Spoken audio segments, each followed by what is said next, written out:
we've got a lot to get to today, including a heated lip sync battle with police departments across the country that is now being challenged as unconstitutional.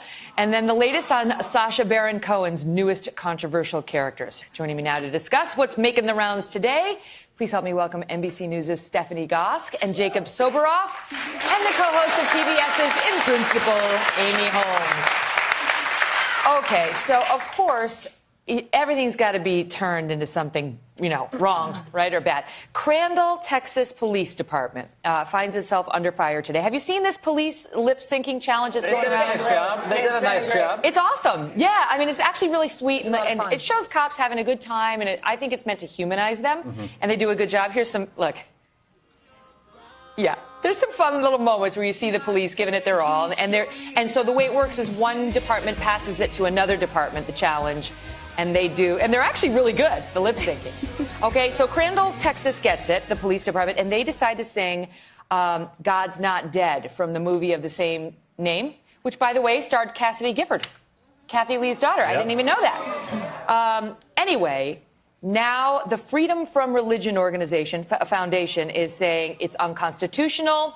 It's police officers endorsing religion over non-religion and Christianity over other religions, and it needs to come down. The audience is not on the side of the Freedom from Religion organization. So what do we think? Well, look. I think there is definitely a conversation over pick your battles. If you are this organization, pick your battles. However, you might not like this part of the Constitution, but the Constitution very clearly says that a government institution, in this case, a police department, publicly funded, should not show preference to a certain religion using the mechanics or machinery of government, I think is the quote. You have police officers dressed completely in their uniforms, with their guns, standing in front of their cop cars, singing this song. It might not be the right battle to pick, but our Constitution is pretty clear about the Freedom from Religion Foundation, this is speaking of pick your battles, the same group got upset when Mother Teresa was on a stamp because they found that offensive. In response to which the U.S. Postal Service was like, she did a lot for a lot of hurting children. It's not really all about her Christianity, and they lost that battle. But they have never seen an expression of religion in the public square that they have not objected to, ever. Megan, I happen to be a good friend of the star of God Is Not Dead. And Kevin Sorbo. Kevin Sorbo. And I emailed him and I asked him what was his response to the Crandall police officers and what they did with lip syncing. And he emailed me, and I got my iPad right here so I can read it. Breaking news. Got it. And this was what the star of God Is Not Dead emailed for this show, exclusive for you. He said, singing about our feelings seems like something that the left would encourage, but only if our feelings align with their core beliefs. God bless the officers for serving God and country. Glad to see that they have their priorities straight in Texas. Because before you weigh in, Jacob, the Crandall Police Department has weighed in as well. The cops have weighed in their department saying, look, the reactions and responses we've received have been overwhelmingly positive. They say, of course, there are always detractors, as seen in the letter sent by the Freedom from Religion Foundation. But in this case, a little bit of darkness is making his light shine even brighter. And they go on to say, in the world that we live in, if they say, I believe faith can enhance the ability to serve and not interfere with it, as this group suggests. So it's interesting to hear a police department talk about his light shining brighter. And I disagree with the Freedom from Religion Foundation on the Mother Teresa stamp. I thought that was a great stamp. Let's be honest, it's a Mother Teresa stamp. How can you disagree with the Mother Teresa stamp? They are absolutely against her. But they make a really good point. Look, they said, just imagine, and this is part of their statement, just imagine the reaction if they were promoting atheism or Islam in that video. You can imagine what the outrage would be. And to me, I just wonder, what does promoting a explicitly religious song have to do with their jobs as police officers? Stephanie made the point that they're in their uniforms. They have the First Amendment right to do whatever they want, whenever they want, outside of the job. I mean, so it's better for them to be singing like Britney Spears. Do we want Miley Cyrus wrecking That's what ball? I'm saying. Like, I mean, that's this crazy. could have gone a way that brought no Would you comfort rather or love to twerking? anyone, right? Yeah, I guess. I mean, would twerking be less controversial in this instance? Perhaps it would. I guess. I mean, listen, I think having studied the law, I do think this is a tough one for the police department. If they were to be challenged in court, this might be a tough one because the video is really explicitly pro-Christianity. Well, actually, it's not. And I read the lyrics. There is a reference to resurrection. But if you look at the lyrics, it's actually about faith in God, most sort of generally. No, but the video has a spotlight on a Christian cross on the wall while the chief reads the Bible. That's kind of, I mean, like, it's been a while since I went to Sunday school, but I remember Megan, that's I will tell important. you, I'm not a religious person, and I watched the video, and even I got a little verklempt. Yeah. Watching these very strong men and Let me women. tell you, I like it. I mean, I like it. But I also think legally that they'd probably be on shaky grounds. You know what I mean? I felt inspired by it. I thought it was beautiful. But I'm just saying, legally, if this group brings a challenge, they might do better than they did with Mother Teresa. That's right. In any event, want to get to our next topic because it has a lot of folks talking this morning. Have you heard about this Sacha Baron Cohen and what he's doing to all these celebrities and politicians? He's the guy behind the character Borat, and now he's gone undercover with some new faces, unsuspecting people, and he's stirring up a lot of controversy. NBC's Gotti Schwartz has the very latest. Watch this. Who is America? Sacha Baron Cohen's new show quickly becoming must-see TV for all the wrong reasons. Politicians and newsmakers in the crosshairs of a provocateur who has made a career out of tricking people into outlandish interviews. The controversial comedian known for Borat, My name is Borat. now back with all new characters, including a conspiracy theorist who interviews Bernie Sanders and Ted Koppel in the new program on Showtime, and an Israeli security expert who convinces gun advocates to participate in a video promoting the arming of children.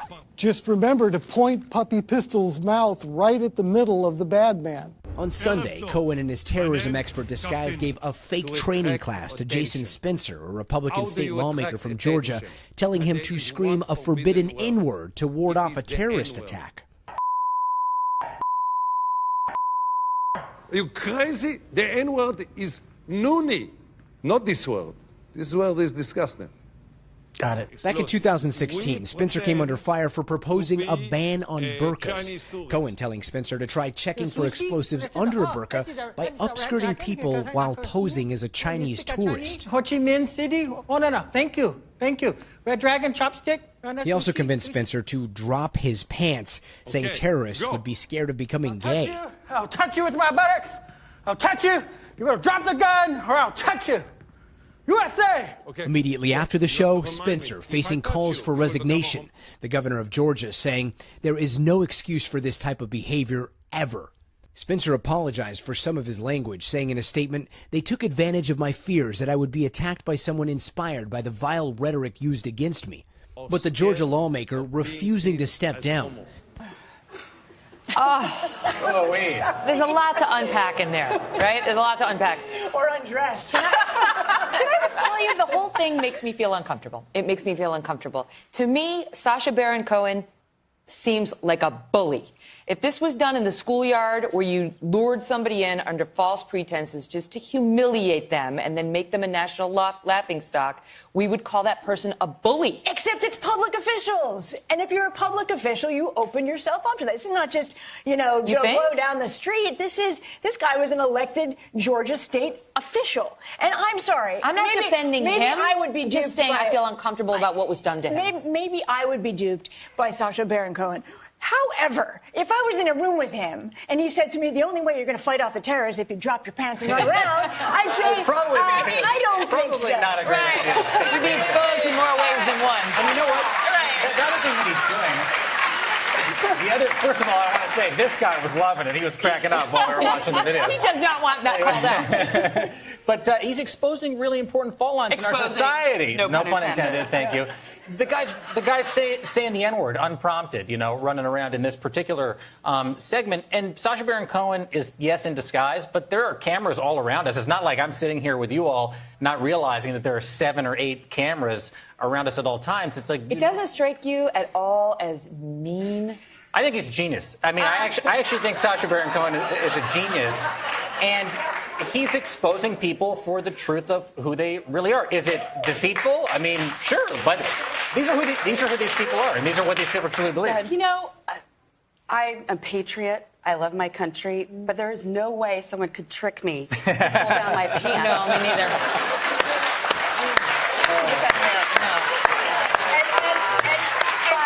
But Megan, to your point, I did watch Borat in the movie theater here in New York City many years ago.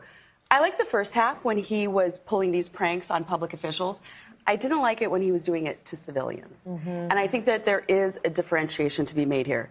Not with the Georgia guy, okay, who literally bum rushed the camera But he also to got save America. He got Dick Cheney to sign a waterboarding kit. I mean, honestly, he handed him an empty milk gallon jug and said, hey, can you sign this for me? And Dick Cheney, the former vice president of this country, didn't realize that that was a gag. But I don't think I didn't find that funny at all. I feel like No, Dick Cheney, disturbing. even if you don't like him, he served his country.